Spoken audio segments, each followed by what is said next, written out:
So guys, Tarak Mehta का उल्टा चश्मा ये वो शो है जिसको देखते हुए हम बचपन से बड़े हुए हैं। मतलब पिछले 15 साल से ये शो चल रहा है।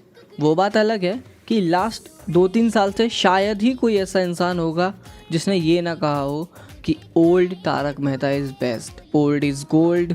पुराने वाले एपिसोड अलग ही थे। हम तो आज भी पुराने वाले एपिसोड देखते हैं। इस तरीके के आपको बहुत सारे कमेंट्स मिल जाएंगे तारक मेहता के यूट्यूब चैनल पे, और ऐसा है भी।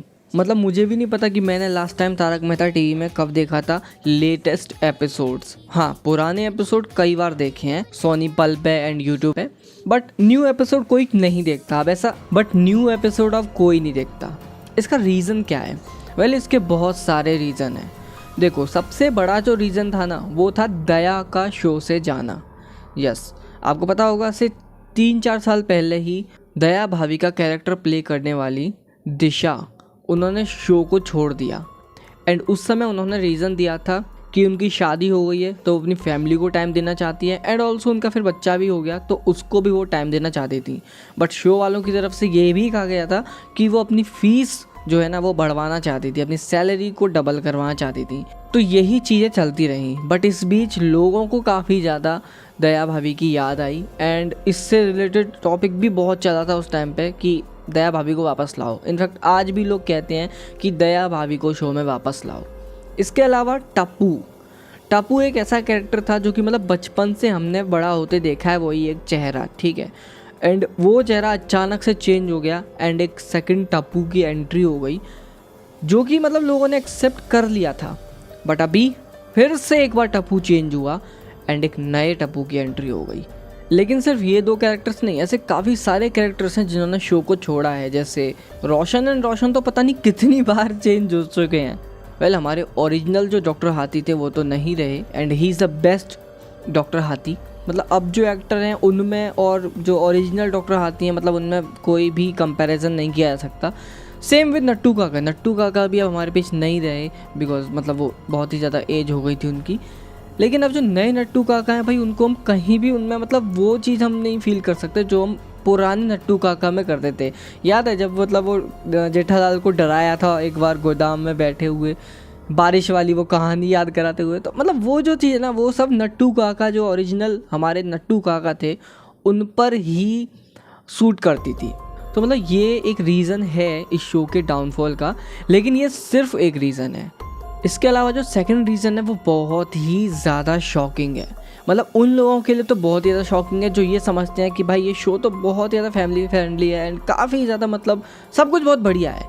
लेकिन ऐसा शायद नहीं है, क्योंकि हाल ही में इस शो के कुछ एक्टर्स ने ऐसे ऐसे आरोप शो पे एंड शो के डायरेक्टर पे लगाए हैं ना, जिनको देख के तो ऐसा बिल्कुल नहीं लगता कि ये शो मतलब जैसा दिखता है वैसा है भी। इसमें सबसे बड़ा नाम जो हाल ही में चल रहा है वो है जेनिफर का। मिसेस रोशन का किरदार निभाने वाली जेनिफर, उन्होंने शो के प्रोड्यूसर डायरेक्टर पर बहुत ही गंभीर आरोप लगाए हैं। आप लोग इस वीडियो में देख सकते हो। चुप्पी को मेरी कमजोरी मत समझना। चुप थी क्योंकि सलीका है मुझ में कि सच क्या है। पानी सर से गुजर चुका है, बोलना है वो बोलेंगे, मैं मेरी बात करूंगी कि बहुत साल से सह रहे हैं और अब एक हद हो गई यार। अपना ये शो से अगर ऐसा लग रहा है कि उनको कुछ और करना है तो मैं नहीं रोक सकता हूँ। ये बड़ी सुंदर लग रही हो, हाँ तुम्हारे होठ बड़े सुंदर, ऐसा लगता है पकड़ के किस कर दो। And I was shaking. लेकिन अभी कोई छूटना।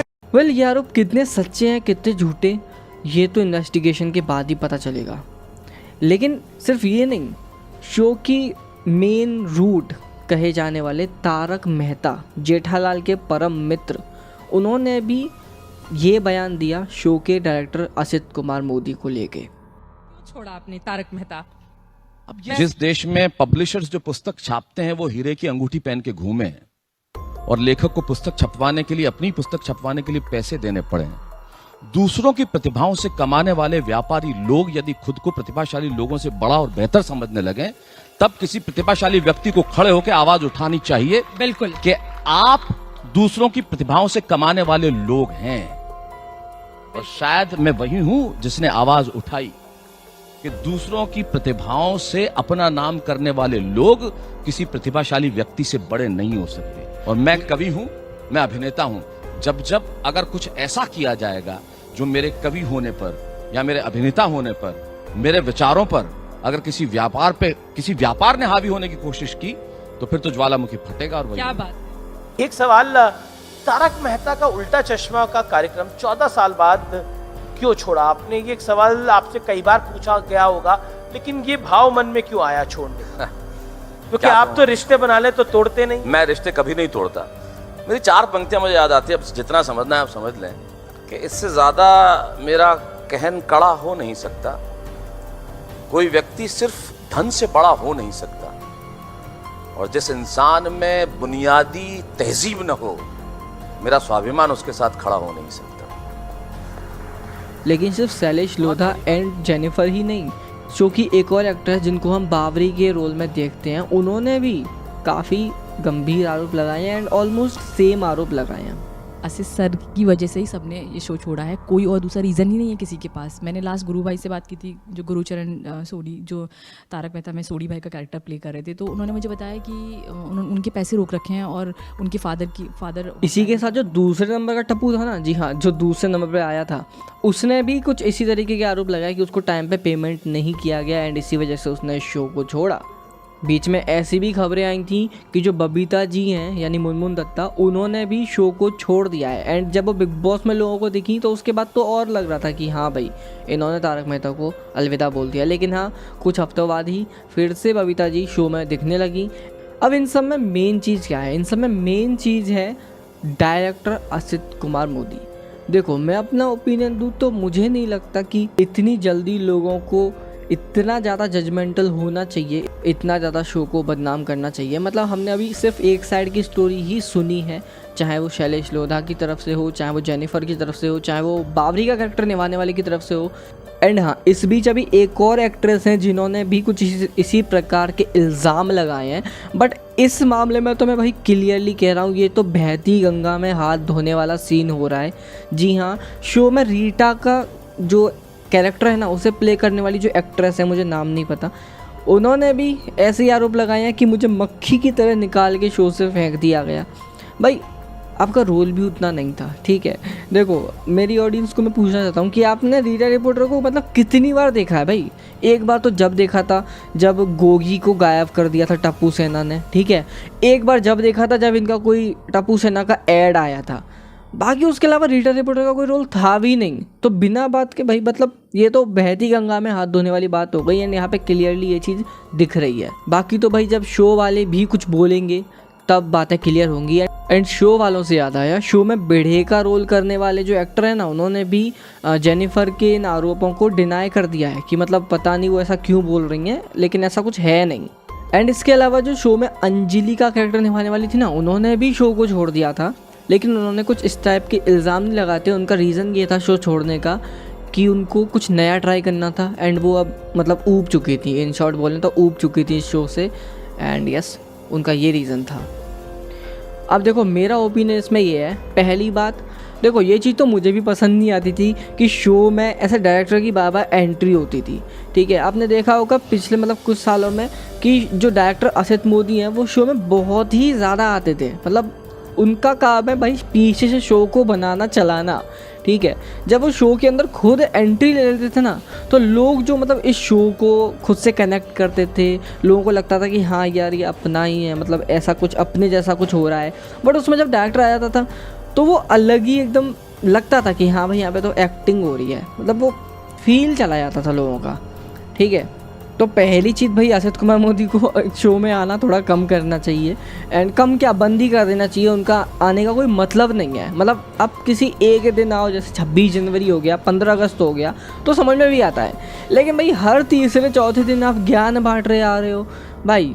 एंड ज्ञान से याद आया, आजकल ना शो के जो एपिसोड्स आ रहे हैं पिछले 3-4 साल से, उसमें ज्ञान का कुछ ज़्यादा ही ओवरडोज हो रहा है। मतलब हर चीज़ में ज्ञान, वो भी मतलब थोड़ा सा एबनॉर्मल लगता है। इतना ज़्यादा भी कोई ज्ञानी बातें नहीं करते लोग, जैसे कि एकदम से मतलब चंपक चाचा कुछ ओवर ज्ञान देना शुरू कर देते हैं, वो भी थोड़ा सा ओवर लगता है।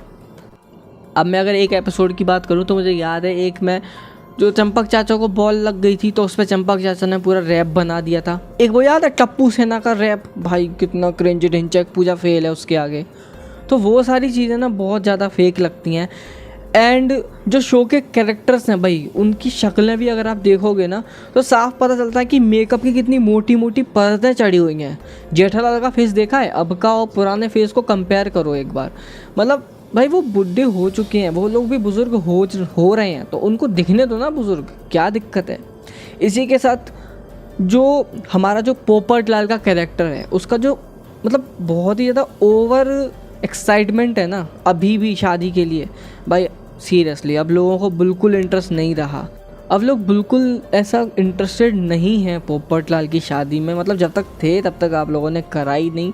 एंड पता नहीं क्यों मुझे ऐसा लगता है शो के जो क्रिएटर्स हैं उन्होंने लोगों को पागल समझ रखा है कि आप लोग हर बार पोपटलाल की शादी के नाम पे 10-15 एपिसोड खींच लेते हो एंड एंड में कोई भी रिजल्ट नहीं निकलता। अब तो ऐसा सबको पता है कि मतलब पोपटलाल की शादी की बातें होंगी लेकिन शादी नहीं होने वाली, तो लोग मतलब जानते हैं ये चीज़ ऑलरेडी, ठीक है।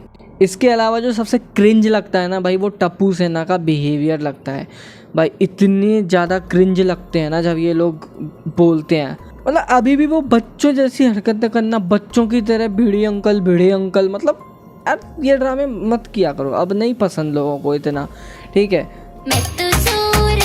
एंड सबसे बड़े रीज़न में यही 2-3 रीज़न तो मतलब सबको पता है, ठीक है। एक तो पोपटलाल की शादी, दूसरा दया का वापस आना, एंड सुंदर का हर बार जेठालाल को ठग लेना। वो जो पिंकू वाला मैटर था ना, अब उसमें कोई इंटरेस्टेड नहीं है, सब भूल चुके हैं पिंकू के माँ बाप को जानने के लिए, कोई इंटरेस्टेड नहीं है अब। तो मुझे लगता है शो वाले खुद ही अपना जो डाउनफॉल है उसके लिए ज़िम्मेदार हैं, क्योंकि मतलब शो वालों ने कहीं ना कहीं या तो लालच में या फिर एक रिकॉर्ड सेट करने के लिए कि हमारा शो ज़्यादा से ज़्यादा चले, उसके लिए लोगों के साथ मतलब खेला है, बहुत टाइम तक खेला है। बट अब लोगों को समझ में आ गया है एंड अब लोग बिल्कुल भी इस चीज़ को टॉलरेट नहीं करने वाले। अब क्या हो सकता है, इसके अलावा ये सवाल भी होगा कि क्या अब इस शो को वापस रिवाइव किया जा सकता है। देखो अब इस शो को रिवाइव करने का सिर्फ एक ही तरीका है, शो में दया की एंट्री करी जाए। जी हाँ, वो भी पुरानी वाली दया की ही एंट्री करी जाए।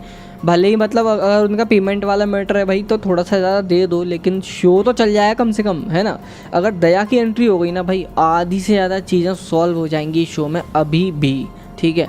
लोग देखना शुरू कर देंगे दोबारा। इसके अलावा टप्पू सेना को थोड़ा ओवर एक्टिंग करना कम कर देना चाहिए। एंड भाई मेहता साहब को क्यों लाए भाई, ये नए मेहता साहब को देख के बिल्कुल भी नहीं लगता भाई ये मेहता साहब हैं। जैसे मेहता साहब को छुट्टी पे भेजा था ना पिछली बार, याद है एक बार मतलब ऐसा हुआ था कि 1-2 महीने के एपिसोड में मेहता साहब नहीं दिखे थे एंड वो कहीं गए थे बाहर। भेज दो भाई मेहता साहब को, हमेशा के लिए भेज दो कहीं कि वो बाहर रह रहे हैं, फ़ोन पे बात करा दिया करो बस। मतलब एंड एक और तरीका है भाई, शो को चुपचाप अच्छे खासे तरीके से एंड कर दो, बड़े प्यार से, मतलब सबको एकदम हैप्पी एंडिंग दिखा के, ठीक है। जैसे कि दया की एंट्री एंड पोपटलाल की शादी, भाई ये दोनों चीज़ें तो मेन है, इन दोनों को करा दो। बाकी तो भाई एंड इसके काफ़ी सारे एग्जांपल भी हैं, जैसे लापतागंज, आपको पता होगा, अगर लोग बहुत पहले से सब टीवी देख रहे हैं तो लोग जानते होंगे लापतागंज भाई क्या शो था, कितना बढ़िया शो था लापतागंज, कितना बढ़िया शो था एंड टाइम पे उसको एंड कर दिया गया। इसके अलावा FIR भी एक बहुत अच्छा एग्जांपल है, FIR को टाइम पे ख़त्म कर दिया गया एंड काफ़ी बढ़िया चला वो भी। एंड उसके बाद उसका सीज़न 2 भी आया, वो भी काफ़ी अच्छा चला एंड लोगों को पसंद भी आया। ऐसे मे आई कम इन मैडम करके एक शो आया था, वो भी बहुत अच्छा था, टाइम पे ख़त्म हुआ। तो इसी तरीके से तारक मेहता का उल्टा चश्मा शो को अब रिकॉर्ड बनाना बंद करना चाहिए एंड टाइम पे एंड हो जाना चाहिए। एंड यस, मुझे लगता है शायद 4000 एपिसोड अभी होंगे तो उसके बाद ही ये शो एंड होगा, क्योंकि फिर ये शो ना एकदम रिकॉर्ड सेट कर देगा इंडिया में। तो आई थिंक उसी रिकॉर्ड को सेट करने के लिए शो वाले इसको खींच रहे हैं। लेकिन खींचने के लिए भाई डायरेक्टर के दिमाग में कोई और एपिसोड क्यों नहीं आ रहे, मुझे समझ में नहीं आता। मैं शो का डायरेक्टर नहीं हूँ, लेकिन मेरे माइंड में भी बहुत सारे आइडियाज़ हैं। मतलब भूतिया एपिसोड लोगों को कितने पसंद आते हैं। याद है एक बार वो चुड़ैल की एंट्री हुई थी जो बिल्कुल बबीता ऐसी दिखती थी है ना। तो उस टाइप के एपिसोड बहुत सारे आ सकते हैं, जैसे दया भाभी को एकदम डॉन ने किडनैप कर लिया था, वो वाला एपिसोड। तो उस टाइप के एपिसोड भी बहुत सारे ऐसे बना सकते हैं ये लोग, पर पता नहीं ऐसा क्यों नहीं करते। वही सेम सोसाइटी में एक प्रॉब्लम होती है, कंपाउंड में टप्पू सेना कोई ड्रामा करती है एंड एक साथ 1 सेकंड का गैप भी नहीं होता एंड सारी बालकनी में सारे लोग वेद जोड़ा प्रकट हो जाते हैं। भाई कितना फेक। तो चलो आप लोग भी अपना ओपिनियन तारक मेहता शो पे कमेंट में ज़रूर बताना। मुझे एक्चुअली जानना है आप लोगों के माइंड में क्या है तारक मेहता से रिलेटेड। तो यस, तब तक के लिए बाय, थैंक्स फॉर वॉचिंग।